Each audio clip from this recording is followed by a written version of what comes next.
오늘 저는 출애굽기 20장 11에서 17절의 말씀을 가지고 신앙의 기초라는 제목을 통하여 하나님의 말씀을 증거하고자 합니다. 스포츠 세계에서 프로가 되기 위해서는 기본기가 아주 중요하다고 합니다. 우선 운동 분야에 있어 재능이 있어야 합니다. 그리고 운동의 세계에서 재능이 없이 프로로 성공하기란 아주 어려운 일입니다. 그런데 운동에 재능이 있어도 기본기가 어릴 적부터 다져지지 않으면 고전을 면하지 못합니다. 야구나 축구에서 기본기란 매우 중요합니다. 기본기가 잘 다져져 있는 사람이 있는가 하면 재능과 힘은 있으나 기본기가 없어 프로로 성공하지 못하는 경우도 허다합니다. 축구에서 기본기는 볼을 컨트롤할 수 있는 능력이 있습니다. 어릴 적부터 볼을 잘 다루어야 축구 선수로 성공할 수가 있습니다. 그리고 전반 45분, 후반 45분, 90분을 쉬지 않고 뛸 수 있는 체력이 있어야 합니다. 아무리 공을 잘 차고 체력이 뒷받침되지 잘 차도 체력이 뒷받침되지 않으면 쉽게 허물어지기 마련입니다. 그래서 축구에 있어 기본은 런닝 훈련에 있습니다. 그래서 축구는 잘 뛰어다녀야 됩니다. 90분 동안 전반 45분, 후반 45분 동안 쉬지 않고 뛰어다닐 수 있는 체력이 있어야 합니다. 농구도 마찬가지입니다. 농구도 경기가 끝나기 전까지 쉴 새 없이 뛸 수 있어야 주전의 역할을 할 수 있습니다. 공을 컨트롤할 수 있는 드리블 능력도 중요하고 경기에서 지치지 않고 뛰는 체력도 중요합니다. 이처럼 운동선수에게는 기본기가 아주 중요합니다. 야구도 마찬가지입니다. 올해 한국 프로야구 경기는 144경기라고 합니다. 그러니 이 144경기를 끊임없이 달려야 됩니다. 우리나라에는 10개 구단이 있는데 1년에 한 번 드래프트로 신인 선수들을 뽑습니다. 10개 구단에서 신인 선수를 10명을 뽑습니다. 그래서 각 구단에서 총 100명의 선수를 신인으로 받습니다. 그래서 야구 선수로 프로에 입단하거나 대학에 가는 것은 공부로 서울대학에 가는 것보다 더 많은 노력을 해야 한다고 합니다. 그러니까 이 100명 안에 드는 것은 상당히 어려운 일이라고 하는 것입니다. 그만큼 많은 선수가 야구에 발을 내딛지만 그 중에서 프로에 입단하는 선수는 흔하지 않고 프로에 입단하여 성공하는 선수는 극히 소수에 불과하다는 것입니다. 신인 선수가 100명이 딱 뽑혔는데 그 중에서 정말 성공하는 사람들은 1년에 뭐 한 10명, 그것도 안 되면 5명 안에 손가락에 듭니다.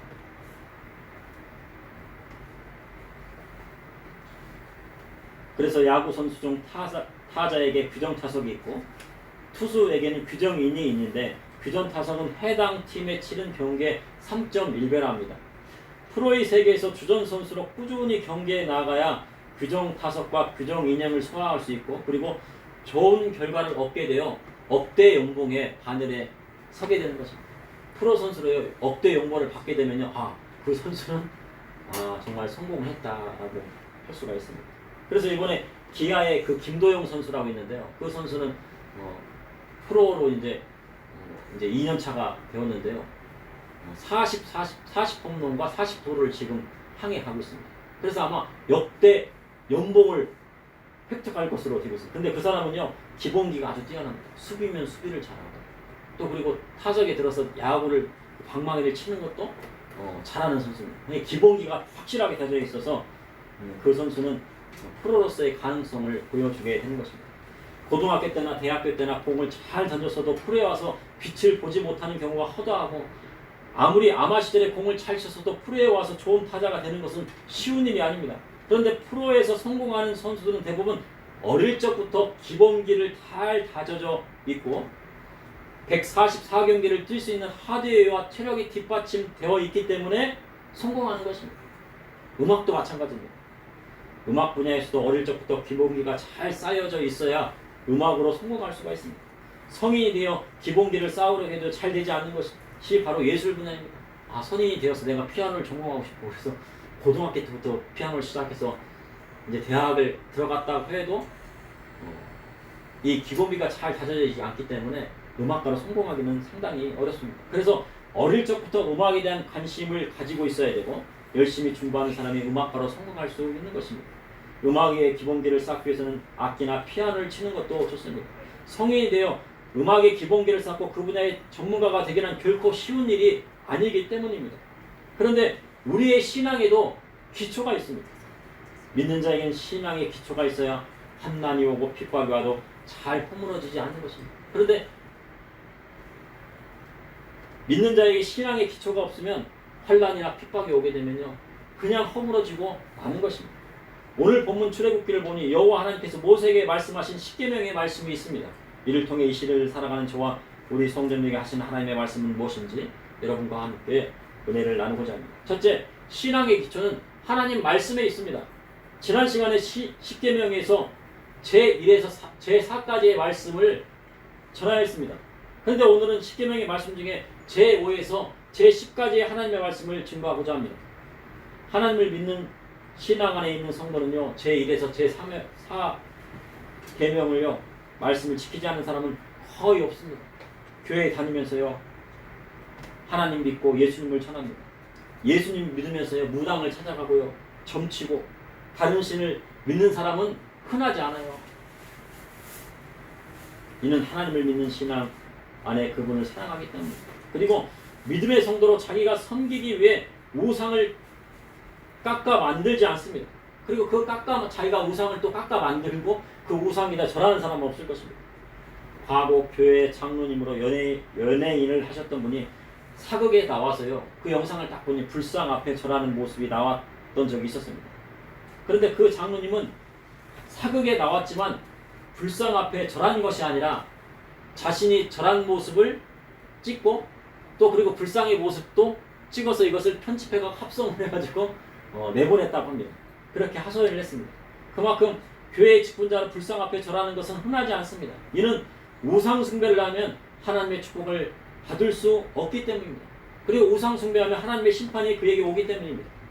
성도 중에 하나님 여호와의 이름을 망령되이 부르는 자는 없습니다. 최근 들어 기독교를 폄훼하기 위하여서 기독이라는 이름을 다르게 부르는 경우도 있습니다. 기독은 그리스도를 나타내는데 헬라어 그리스도를 한자어로 표기하고 읽으면 기독이 됩니다. 그래서 그리스도교를 한자로 하면 기독교가 되는 것입니다.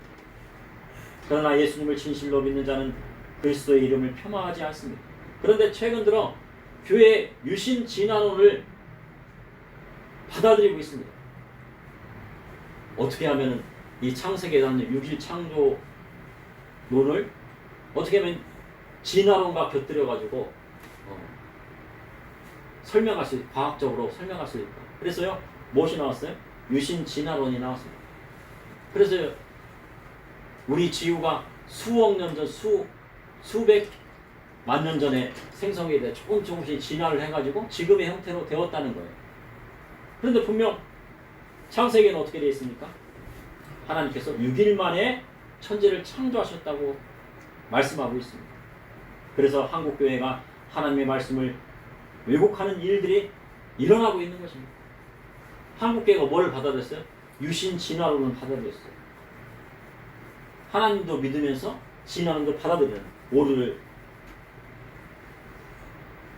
일으키게 된 것이죠. 하나님의 천지 창조를 과학적으로 설명하겠다고 하면서 과학적 오류를 그대로 받아들였습니다. 그러나 물리학의 연력학 제2법칙에 의하면 진화론은 이 법칙에 위배되는 것입니다. 물리학자들은요, 이 진화론이 과학적으로 잘못됐다고 얘기를 해요. 그런데 신앙의 양심을 가지고 창세기에 나와 있는 6일 창조론을 믿는다고 하면요, 그를 뭐라고 하면요, 저 사람은 텔레반과 같은 사람이라고 얘기한다고 합니다. 그렇게 정치인들이 말하고 있다고 하는 거예요. 이러한 시대에 우리는 어떻게 해야 합니까? 하나님 말씀을 올바로 따를 수 있겠습니까? 그런데 하나님의 말씀은 변하지 않습니다. 천지는 없어져도 하나님의 말씀은 다 이루어진다고 주님 말씀하셨습니다. 십계명의 제4의 안식일을 기억하여 거룩하게 지키라 하셨습니다. 우리나라에는요, 이제 주 5일제가 정립이 되었습니다. 그래서 주 5일을 일하면 하루 주휴수당까지 지급을 하고 있습니다. 그러니까 5일 일하면 6일치 월급을 줘요. 그래서 마음만 먹으면 일주일에 하루는 안식할 수 있는 것입니다. 그러한 흐름이 사회적으로도 이루어지고 있습니다. 그리고 일주일에 하루 휴일은 온전히 하나님께 드릴 수 있습니다. 그런데 제5에서 제10은 지키는 사람이 있는가 하면 그렇지 못한 경우가 많습니다. 교회 다니는 사람들이요, 제1에서부터 제4계명까지는 어떻게 합니까? 잘 지켜요. 그런데 5에서 10까지는요, 잘 지키겠다고 하면서도 잘 지키지 못하는 경우가 많다는 것입니다. 예수님께서 가장 큰 계명에 대해 둘로 나누어 말씀하셨습니다. 첫째 되는 계명은 주 너희 하나님을 사랑하라 하신 계명이고, 둘째 되는 계명은 내 이웃을 내 자신과 같이, 내 몸과 같이 사랑하라 하신 계명이라고 말씀하시면서, 이 둘은 율법과 선지자의 강령이라고 말씀하시면서 이 말씀을 꼭 지켜야 된다고 말씀하셨습니다. 신앙의 기초란 십계명에 나와 있는 하나님의 말씀을 지키는 것입니다. 집도 기초가 없으면 바람이 불고 창수가 나서 무너지듯이 우리의 신앙도 기초가 없으면 쉽게 허물어지고 마는 것입니다. 한 해에는 사계절이 있듯이 봄에는 꽃이 피고 여름에는 열매가 맺고 가을에는 그 열매를 거두고 겨울에는 어떻게 합니까? 추위 때문에요. 그 나무가 이파리나 열매들이 다 떨어지고 쉬는 계절이래요. 환란이 오는 계절입니다. 겨울에 움츠러들어서 에너지를 비축하고 있다가 봄에 어떻게 합니까? 꽃이 피어야 됩니다. 봄에 꽃이 피어야 하는 시기인데 자기가 주를 위하여 목숨을 버리겠다고 하면은 꽃이 막 피어고 막 열매가 막 맺어야 되는데, 내가 주를 위해서 목숨을 버리겠다고 하면은 계절이 안 맞잖아요. 그죠? 정말 겨울이 왔어요. 환란이 오고요. 막 이파리가 다 떨어지고 핍박이 왔을 때는 어떻게 돼요? 순교하고 목숨을 버리는 것처럼 신앙에는 시기에 맞게 나아가야 한다는 것입니다. 먼저 예수님을 믿고 신앙의 기초를 쌓으려면 바로 출애굽기 20장에 나와 있는 십계명의 말씀을 마음에 새겨야 됩니다. 근데 지금 이 시대는 어떤 시대입니까? 지금 북한에 가서 내가 목숨을 버리겠다 그러면 다른 사람이 뭐라 그래요? 미친 사람이라고 그러죠. 지금 어떻게 해요? 우리의 신앙이 꽃이 피고 열매를 맺어야 하는 시기예요. 꽃이 피고 열매를 맺어야 하는 시기에는 무슨 말씀이 필요한 거예요? 바로 십계명의 말씀을 우리 마음 가운데 새기고 그 말씀대로 나아가야 하는 것입니다. 그래야지 환란이 오고 핍박이 왔을 때 내 목숨도 버리고 주를 위하여 자기 순교할 수 있는 그런 각오가 되는 것입니다. 베드로는 부모님을 공경하는 사람이었습니다. 어부로서의 일을 하며 가정을 잘 돌보았고 장모님을 잘 봉양하였습니다. 그래서 장모님이 열병에 막 걸려가지고 죽을 지경이 됐어요. 그때 어떻게 했어요? 예수님을 모시고 가가지고요, 장모님의 열병을 어떻게 합니까? 고쳐드렸어요. 우리 예수님께서 고쳐주셨죠. 그래서 예수님께서 누구를 택하셨습니까? 베드로를 택하셨어요. 그런 마음이 있기 때문에요. 만약 베드로가요, 자기 아내도 사랑하지 아니하고 장모님도 잘 병황하지 않았다면 예수님께서 그를 택하셨겠습니까? 택하시지 않았겠죠. 그리고 자기가 베드로에게 맡겨졌던 어부로서의 일을 열심히 하지 않았다면요, 예수님께서 이 베드로를 택하셨겠습니까? 택하시지 않았겠죠. 자기 일에 열심히 하고 가족을 사랑해서 장모님을 잘 봉양하기 때문에 예수님께서 베드로를 택하셨습니다. 십계명의 제5에 내 부모를 공경하라. 그리하면 내 하나님 여호와가 내게 준 땅에서 내 생명이 있으리라.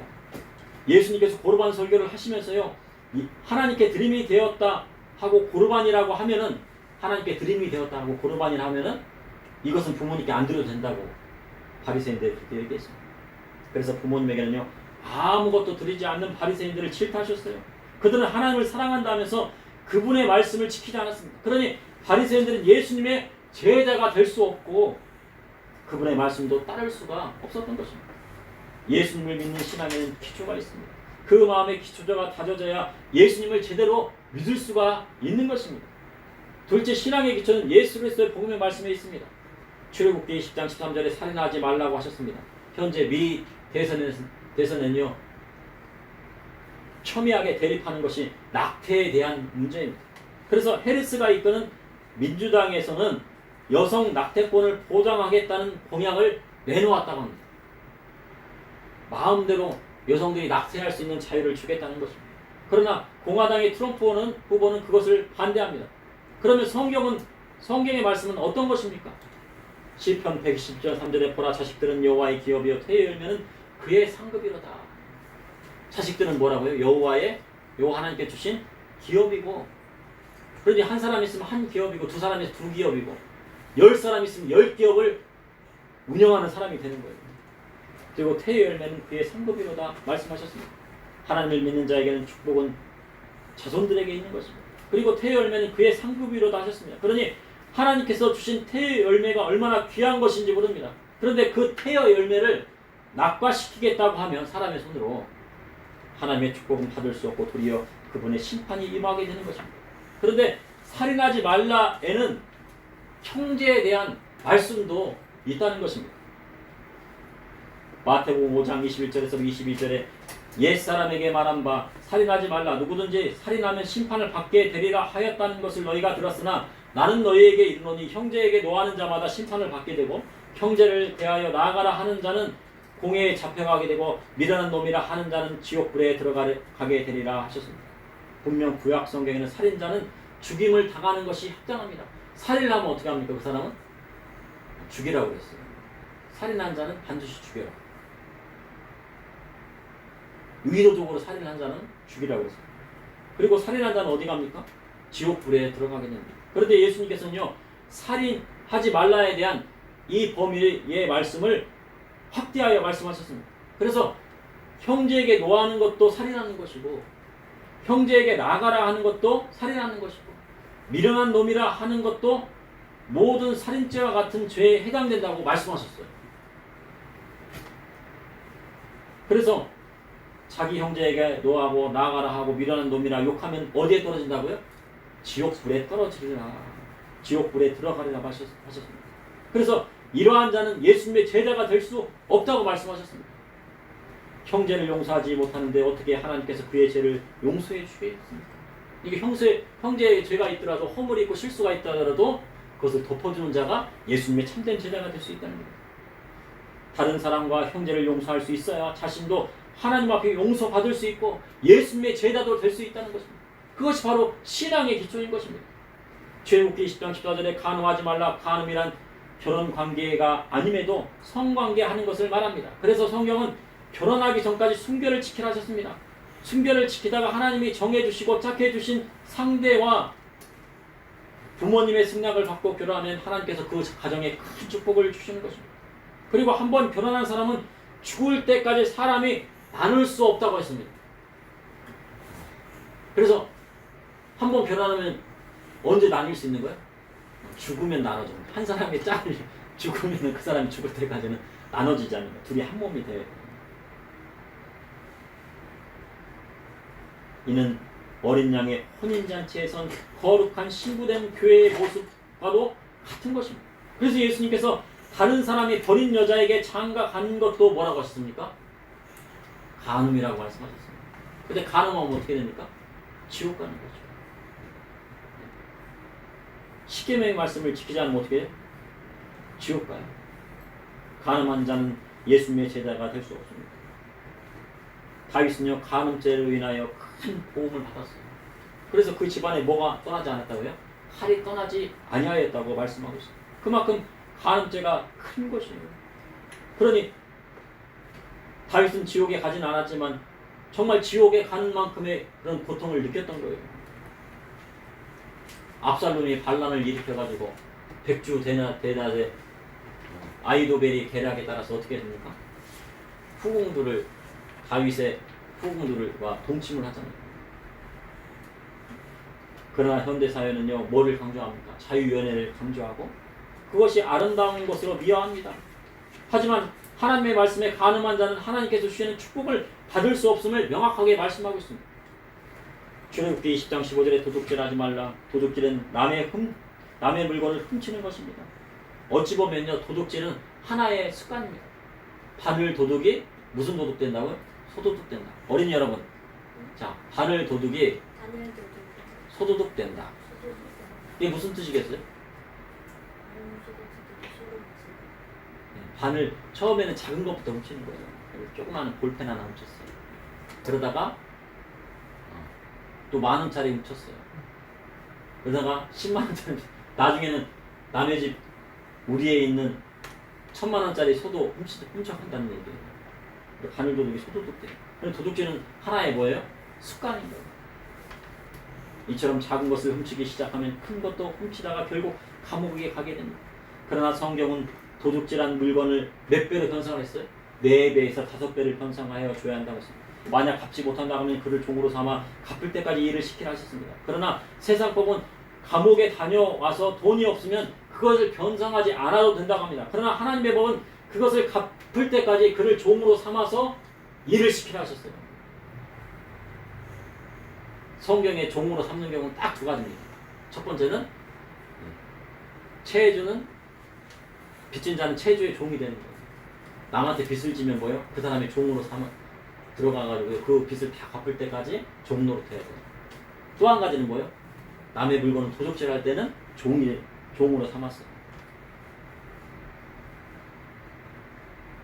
세상에는 작은 도둑질도 있지만 큰 도둑은 나라에 있다는 말이 있어요.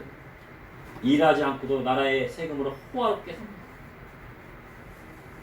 그런데 나라의 세금은 어떤 사람만이 쓸 수 있는 거예요? 나라와 국민을 위하여, 백성을 위하여서 목숨을 바치는 자만이 쓸 수 있다고 하는 겁니다. 그래서 다윗이 어떻게 했습니까? 자기가 나발의 집을 막 지켜줬잖아요. 나발의 양떼들을 다 지켜줬잖아요. 목숨 바쳐가면서 밤이나 낮이나 그들의 양떼를 지키고 도둑질해서 가서 목숨 바쳤어요. 그리고 나발한테 뭐를 요구했습니까? 세금을 요구했는데요. 나발이 세금을 못 주겠다는 거예요. 무화과 떡도 못 주고 양털 깎는 축제의 날에 아무것도 못 주겠다고요. 그러니까 어떻게 해요? 다윗이 가가지고 소년들을 데리고 가가지고 이 나발을 죽이겠다고 하는 지혜로운 아비가일이 많은 음식들을 가지고요 다윗을 맞이했다는 겁니다. 나라의 세금을 쓰려면요 목숨을 바치는 자만이 쓸 수 있는 거예요. 그 소방공무원들 봐보세요. 소방공무원들 막 지난번에 요즘은 전기차가 막 폭발을 잘한대요. 그래가지고 지하주차장에 막 폭발되면 그 불 속으로 뛰어드는 사람이 누굽니까? 그거는 소방공무원. 경찰들도 봐보세요. 막 고위직 경찰관들은 현장에 안 떠지만 막 순경이나 경사 그런 분들은요 현장에 가서 뛴다고 해요. 칼 들고 다니는 도둑이 있으면 그 현장에 가가지고요 대치하고 그 사람을 잡는다고요. 그럼 목숨을 바치잖아요. 근데 그 사람들은 나라의 세금을 쓸 수 있는 자격이 있습니까? 없습니까? 충분히 있죠. 그런 사람들이 쓰게 되는 거예요. 그런데 땀 흘리지도 않았는데요 나라의 세금을 펑펑 쓰겠다고 하는 것도 죄 없다 할 수 없는 것입니다. 이처럼 예수님은 당시 세리장이었던 삭개오를 회개시키고 주님 말씀대로 살게 회개시키셨습니다. 그러니 주님 말씀대로 도둑질하지 않아야 예수님의 제자도 될 수 있다는 것입니다. 셋째, 신앙의 기초는 계명의 말씀을 지키고 예수님 말씀 따라 모든 것을 버리고 그분을 따르는 데 있습니다. 출애굽기 20장 16절에 내 이웃에 대해 거짓 증거하지 말라. 거짓 증거는 남에게 해줄 목적으로 거짓말하는 것입니다. 그리고 거짓 증거는 법원에서 위증하는 것입니다. 그리고 자신을 위하여 위증하도록 교사하는 것도 거짓 증거입니다. 그러니까 위증 교사도 거짓 증거예요. 큰 죄입니다. 위증 교사. 이는 자신의 이득을 위해 다른 이웃을 속이는 말입니다. 그래서 믿음의 성도는 항상 말을 조심하고 하고 싶은 말이 있을 때에는 신중하게 생각했어야 합니다. 예수님께서 빌라도의 법정에 섰을 때 거짓 증거하는 자들이 예수님에 대해서 위증을 했습니다. 그러나 빌라도는요 그들이 위증하는 것을 알고 있었어요. 하지만 밀란이 일어날까봐 거짓 증거하는 것을 어떻게 했습니까? 덮어버렸어요. 그리고 예수님을 십자가에 내려놓았습니다. 그로 인하여 빌라도는 하나님의 심판을 받았어요. 그리고 사도신경에 예수님을 십자가에 매단 장본인임을 항상 우리는 고백합니다. 빌라도의 고난받아서 십자가에 달려 돌아가셨죠. 그래서 거짓 증거하는 사람이나 그것을 묵인하는 사람은 하나님의 심판을 면할 수 없는 것입니다. 출애굽기 20장 10절에 내 이웃의 집을 탐내지 말라. 내 이웃의 아내나 그의 남종이나 그의 여종이나 그의 소나 그의 낙이나 무릇 내 이웃의 소유를 탐내지 말라. 현대 사회에서는요 은근히 이 말씀에 대해서 지나가는 것처럼 보이지만 그것이 죄가 되는 것이 있는 것입니다. 이는요 탐내지 말라는 거예요. 탐내지 말라는 특정한 것을요 흠모하는 거예요. 남에게 가진 차가 있는데 야, 이 차 참 멋있다. 나 이거 갖고 싶다.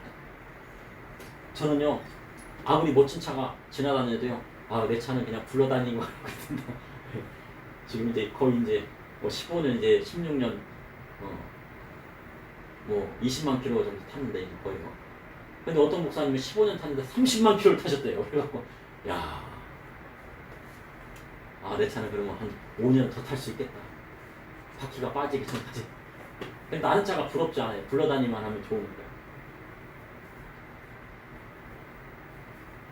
그런데 남의 물건을 탐내는 것만으로 죄가 된다는 거예요. 내가 다른 차를 보고 야, 저 차 내가 갖고 싶다 그러면 뭐 하는 거예요? 탐내는 것이 되잖아요.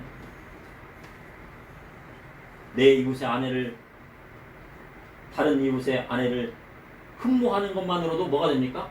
죄가 되는 거예요. 야, 저 다른 집 아내를 보니까 예쁘고 순종적이네. 아유, 내 아내로 삼고 싶다. 그러면 어떻게 되면 죄예요. 그리고 다른 집에 있는 남직원이나 여직원을 탐내는 것도 죄가 돼요. 아, 남자 연예인 봤는데 너무나도 멋있는 거예요. 저 남자 연예인 내 남편이 되면 얼마나 좋을까. 그것도 뭐 하는 거예요? 야, 탐내는 거예요. 그것도 죄가 되는 거예요. 그뿐 아니라 그의 가축 그리고 소유까지 탐내지 말라 하셨습니다. 그런데 사람들은 어떻게 합니까? 탐내요. 다른 사람의 자동차도 탐내고 다른 이의 집도 탐내고 돈도 탐내고. 그런데 성경은요, 탐심은 우상숭배라고 말씀하고 있습니다. 탐하는 마음 그 자체가 우상숭배입니다. 그래서 연예인들을요, 아이돌이라고 그래요. 아이돌. 어린이 여러분, 아이돌이 무슨 뜻인지 아세요? 우상이라는 뜻이에요. 우상. 우상이라는 뜻이 있는데, 우상은 많은 사람에게 사랑받는 대상인 우상을 또 뜻한, 많은 사람에게 사랑받는 게 우상이 되는 거예요. 그런 뜻도 있지만 신으로 숭배받는 우상이라는 뜻도 있어요. 요즘 연예인들 무슨 누님 그러잖아요. 그것도 잘못된 거예요. 왜? 하나님인데 무슨 누님이라고 하는 겁니까? 그것도 바로 뭐예요? 아이돌이라는 그런 뜻이 되는 거예요. 이는 사람으로 하여금 탐심을 불러일으키게 하기 때문에 뭐가 되는 겁니까? 우상인 것입니다. 그런데 남의 것을 탐하는 자는 예수님의 제자가 될 수가 없습니다. 예수님의 제자 중에요, 남의 것을 탐하는 자가 있었어요. 그가 누구냐면 가룟 유다였습니다. 가룟 유다는요, 한 여인이 왔어요. 300데나리온이나 되는 향유를 깨트려 갖고 그 발에 탁 적시니까요. 그리고 머리털로 막 탁 비볐어요. 그러더니 가룟 유다가 뭐라고 합니까? 저 300데나리온이나 되는 저 향유를 팔아가지고 가난한 자에게 나눠주면 얼마나 좋겠습니까? 근데 여기 가룟 유다는요, 가난한 자를 위해서 그걸 생각한 게 아니고 그 300데나리온이나 되는 그 향유가 뭐였어요? 탐이란 거예요. 이 여인은 뭡니까? 300데나리온 이 향유는요, 결혼식 때 자기가 그 신부가 가지고 갈 혼수품이었어요. 근데 그걸 깨트려 버렸다. 가룟 유다의 마음 가운데는 탐심이 가득했습니다. 그러나 사단이 그 마음에요, 확 들어갔어요. 예수님께 떡 한 적 다 줄 때, 내가 그러다 줄 때 어떻게 해요? 사단이요, 그 마음속에 확 들어갔어요. 그리고 결국은 예수님을 은 30에 팔아버리죠. 그러니 탐심이요, 얼마나 무서운 건지 몰라요. 탐하지 말아야 돼. 남의 것을요, 좋은 것이죠, 탐하지 말아야 돼. 내가 가진 것에 족하고 하나님 앞에 감사하는 마음이 있어야 예수님의 참된 제자가 될 수 있는 것입니다. 부자 청년이 어떻게 해야 영생을 얻게 되는지 물었습니다. 그런데 예수님께서 생명에 들어가려면 계명을 지키라 하셨습니다. 그런데 그 계명이 뭐냐면요, 1에서부터 4계명이 아니고 5에서부터 10계명까지예요. 성경에 보면 살인하지 말라, 간음하지 말라, 도적질하지 말라, 그리고 거짓 증언하지 말라, 내 부모를 공경하라, 내 이웃을 내 자신과 같이 사랑하라 하신 것입니다. 그런데 청년이요, 기본적으로 주 너희 하나님을 사랑하는 1계명, 4계명까지는 다 지켰는데, 그리고 또 5에서 10계명까지 다 지켰다는 거예요. 제 10까지. 이 청년이 모든 것을 다 지키고 살았어요. 어렸을 적. 그래서 마가복음 10장에는 예수님께서 어떻게 했다고요? 그를 사랑하사 말씀하셨다고 기록합니다. 왜 사랑하셨습니까? 얘가 신앙의 기초가 있거든요. 야, 너 10계명의 말씀 1에서부터 10까지 다 지켰구나. 그래, 정말 잘했다. 착하다. 그런데 그에게 뭐가 부족하다고요? 한 가지가 부족하다. 예수님의 제자가 되면요, 10계명 가지고도 부족한 것이 있다는 거예요. 예수님의 제자가 되기 위해서는 부족한 것이 무엇이었을까요? 마가복음 10장 21절에 예수께서 그를 보시고 사랑하사 이르시되 내게 아직도 한 가지 부족한 것이 있으니 가서 내게 있는 것을 다 팔아 가난한 자들에게 주라. 그리하면 하늘의 보화가 내게 있으리라. 그리고 와서 나를 따르라 하신 것입니다. 십계명을 다 지켰는데 그것만 가지고는 부족한 거예요. 이는 예수님의 말씀대로 자기 소유를 다 팔아 가난한 자에게 나누어주고 예수님을 따르라 하신 것입니다.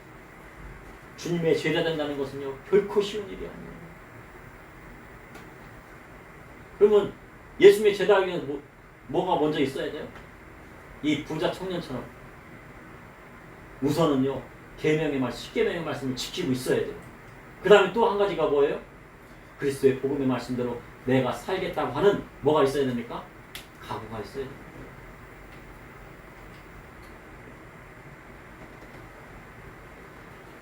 그런데요 그리스도의 말씀대로 나아가기 어렵지만 그리스도의 복음의 말씀대로 나아가는 자에게는요 내세뿐만 아니라 이 땅에서도 복받아요. 그리스도의 복음의 말씀대로 나아가면 복받지만 또 어디까지요? 내세